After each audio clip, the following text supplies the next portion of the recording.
do you find your results go win, win, win, big loss, absolute wipes you out, or worse?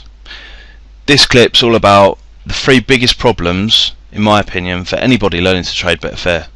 It's happened to me, it happens to all of us, it's quite normal, but you want to avoid them. So the 3 biggest problems, and these are the problems behind the win, win, win, and then the big loss. Or it might be, several races throughout the day, and then you wipe yourself out in one race. So hopefully, by the end of this, you'll have a bit of an idea as to where you're going wrong. You can avoid them situations and put yourself in a position whereby you can keep that profit a little bit more regularly.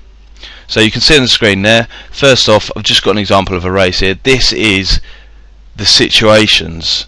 The different types of situations is what catches people out regularly, on a regular basis when trading. So you can see 25 minutes to post here. There's 25 minutes to post in this situation, and I'm already trading on very large stakes. It's a highly liquid situation. It's a very good race. It's a very important race throughout the year. There's going to be a lot of money turned over. There's a lot of money in the market. There's a lot of betting activity already going on. You can see from the graphs at the top there's already hundreds of pounds being turned over every second. And we're 25 minutes to the start of the race. There's a lot of coverage for this race. So in this situation, I can get away with using these kind of stakes. And you can see I'm profiting there. Now, I'm not going to show you too much about this and go into too many different types of situations, because that's what the pre-race trading guide and the video pack for on the site is all about, and about telling you about those situations. But what I'm highlighting here is the fact that the situations are different. So when you look at your profit and loss and it goes win, win, win, win, and then a big loss and you've been wiped out, it's because the situations are different a lot of the time. Well, it can be one of the reasons that this happens. So you can see I'm already trading on stakes of sort of 500-600 quid there. 25 minutes to post time.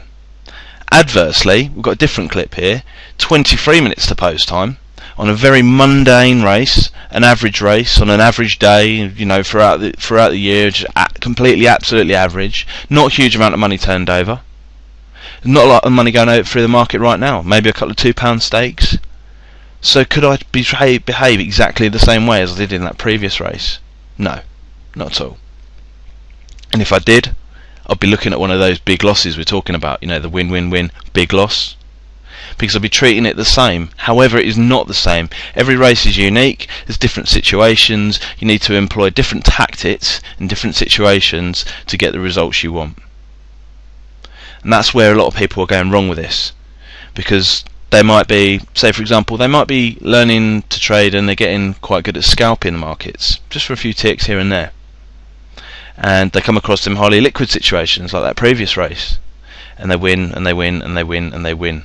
And then there comes a point throughout the day where there's a race that's not so good, it's less liquid, it's highly volatile, there's not a lot of money turned over in the market, and they need to be employing a swing trading tactic for that kind of situation. But they don't, they just carry on regardless, they're just trying to trade one race after another, but they're not the same situations, you cannot treat them the same.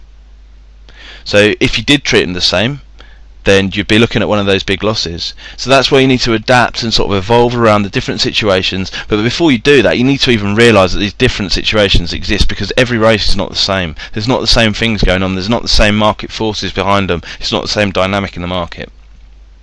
Yes, it's got all the same sort of basic principles, but there's lots of different things driving what's going on in the markets.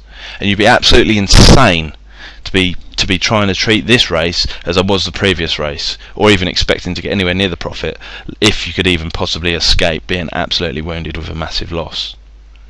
So the first point is be aware of the different situations. Be aware that they exist, be aware that you're going to need to evolve around them situations. You can't treat them one after the other exactly the same and expect to get the same sort of results, because they are not the same. Moving on from that, the next biggest problem I find throughout the markets when people have these sort of problems whereby it's win-win-win, big loss, is the going in play bug. Now, going in play is something I hold my hands up to, something I've had a problem with before. When I very first started, I had a problem with going in play. And going in play is not even the problem, believe it or not. It's going in play when you didn't plan to go in play. You didn't mean to go in play. When you go in play unplanned. Now you can see this race here is a very short race, a 6 furlong race. And you'll see how the prices react once the race starts. So the race starts now. So we've got 3, 4, 5 seconds into the race, and the price has halved on that favourite. Price has gone from 1.73 into less than 1.4. If you took your in-play trade and you was a lay trade on that favourite there, you're down 50% already. It's a massive spike. It's a reason that you undo all that good hard work that you've done pre-race and making, profit after profit, and then you absolutely blow it in less than 10 seconds. And then if you hold on even further, 6 furlong race is typically like a minute or so long. 30 seconds into the race, 40 seconds into the race, the price jumps again. And before you know it, you're sitting there, rabbit in the headlights. We've all done it, myself included. And then you're looking at a massive loss on your trading stake or your trading bank, whatever it may be. Extremely painful. It happens to all of us, but do not take a pre-race trade in play when you've got absolutely no plan to do so or no reason for doing it. Now I know that there's certain different bits of advice out there on the web, and some people say it's alright to take a trade in play for a sort of 10 seconds, maybe 30 seconds, whatever. I've heard different things. As far as I'm concerned, what I'm telling you is absolutely do not take a pre-race trade in play because it wasn't going well, or even if because it was going well, do not take it in play, because things like that will happen, and eventually you'll become a cropper in such a painful way that you'll end up learning not to do it anyway. So please take my advice, do not take the pre-race trade in play. There are different situations, and this one you're about to see here is a slightly longer situation. It's a longer race. The race is sort of 3 miles long, something like that, and you'll see that once the race starts, there's less going on. There is money going through the market, and the prices do move. Maybe if a hearse clumps the first hurdle, and I think it does, and you can see it in this once it starts. But it's a lot longer race. You will have longer to get your stakes out, but it's just not a good idea to take a pre-race trade in play. You probably have seen the back to lay videos as well on the YouTube channel, and yeah, it's a good way to make money too, but that is planned. That's mapped out first. That's working on statistics of how the horse is going to behave in the race, what's going to go on, and there's there's a plan to it. There's a method to the madness. You're not just doing it blind because I thought I might take my pre-race trade in play, because it will end up bad. And like I say, this type of situation, you might get away with it for 10 seconds, 20 seconds, 30 seconds. And you see 10 seconds in this race is completely different, wildly different to the previous one. Again, a different type of situation. But do not take your pre-race trades in play, because it will end in tears. That's my advice to you. Unless, like I say, unless you've got some statistics, you've got something going on in your head, you're expecting a horse to do X, Y and Z in a race, you're expecting it to go to the front where you can back it off and lay it off at shorter price. But you wouldn't be doing that on very large stakes anyway, and keep a level staking plan for that always as an absolute must. So first main point for the whole win-win-win massive loss, type of situations. Be very aware of different types of situations. Be aware that they are different, and you need to adapt around those different situations to enforce the fact that you don't treat them all the same and get caught. You wouldn't see a sprinter go to the Olympics to run 100 meters and then he just pops into the 400 meter race and runs off sprinting for the first 100 meters, because he's not going to win the race. And then secondly, the in-play problem. Don't go in play. Now thirdly, there's personal attitude. Now this one is absolutely massive, and you'll find there's going to be loads of different clips on this type of thing as it is. So I'll be adding to the YouTube channel shortly. Personal attitude and beliefs, all that kind of stuff is absolutely massive as well.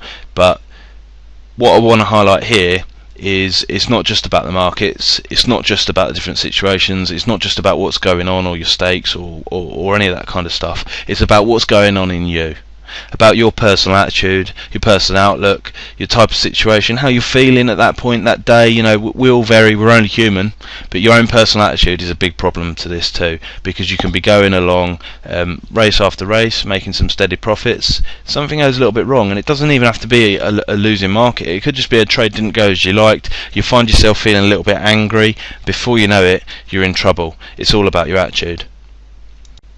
To put this into context, just let me tell you about something that happened to me when I was learning to trade, and I was coming on, as it were, as I was starting to get a bit better. So I used to work a normal job, finish about 4:30 in the evening, and I'd often rush home, start trading, as soon as I possibly could. I didn't want to miss out on the races. I didn't want to miss out on the learning. I wanted to improve. On this particular day, I rushed home and I had a dental appointment. So I rushed home, got changed, had to fly out for a dental appointment, rushed off down the road, had my check-up, left the dental centre. I was on my way back. I was quite keen, to be honest. I was probably driving a little bit quicker than I should have been. And where I lived, there was a little country road. It's quite a narrow country road just around the back of where I lived. Now I come down the narrow country road, and often people have to sort of give way either side, slow down and let the car go the other way.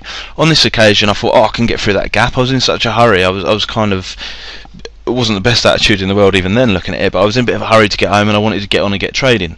So I went through this gap, and I realised sort of in the split second just before I was going through the gap in my car, I'm not really going to get this unless I nudge this other car, which I didn't want to do. So I went a little bit further to the left, and the end result was basically I ended up scraping all down the side of my car. So I damaged my car.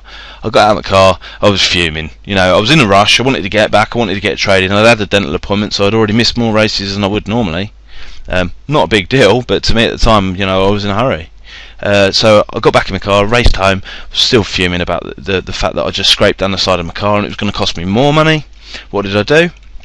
I rushed in, fired up the computer, I started trading. Now, I'm sure you've already guessed by now what happened. First race, I think I lost about 20 quid. Followed by the next race, I lost about 200 quid. Now, to me then, that was a huge amount of money. I wasn't making anywhere near the amount of money I make now.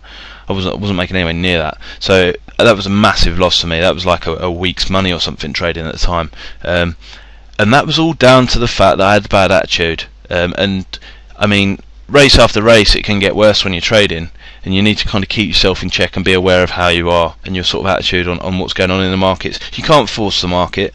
You're just in the market. You don't control what happens. Just because you decided something might happen doesn't mean it will happen. And you need to keep your attitude on the straight and narrow, as it were. That was absolutely amplified in this situation by the fact that I'd damaged my car. I was quite angry about that. I was in a hurry. I was basically just doing everything wrong, which you might go, it was nothing to do with trading. It wasn't. But I was doing everything wrong for that type of situation, to put myself in a situation whereby it's more likely that I should lose than win. And you need to sort of shape your external environment sometimes like that as well. Now, had that happened to me today, I wouldn't have gone in and traded straight away, and I wouldn't have been in a rush in the first place, but I definitely wouldn't have rushed in with that bad attitude, lost in the first race, probably made myself even more annoyed, and then burnt an even bigger stake there. So what I'm just trying to highlight there is, regardless of whether it's happening outside your trading environment, whether it's happening within the markets, race after race, you need to keep check on your sort of attitude, if you're wound up, etc., all that type of thing that happens. And as it says there in the image, a consistent positive mental attitude is a force that enables the beholder to overcome even the deepest of hindrances. And I can't agree with that more. If you've got a good, positive, consistent mental attitude when trading, then you'll overcome the problems where you lose a few quid in a race. And you'll overcome them points, more importantly, where you have the win-win-win and the big loss. You need to overcome that kind of attitude, to overcome that big loss, coupled with the fact of not going in play and being aware of the different situations.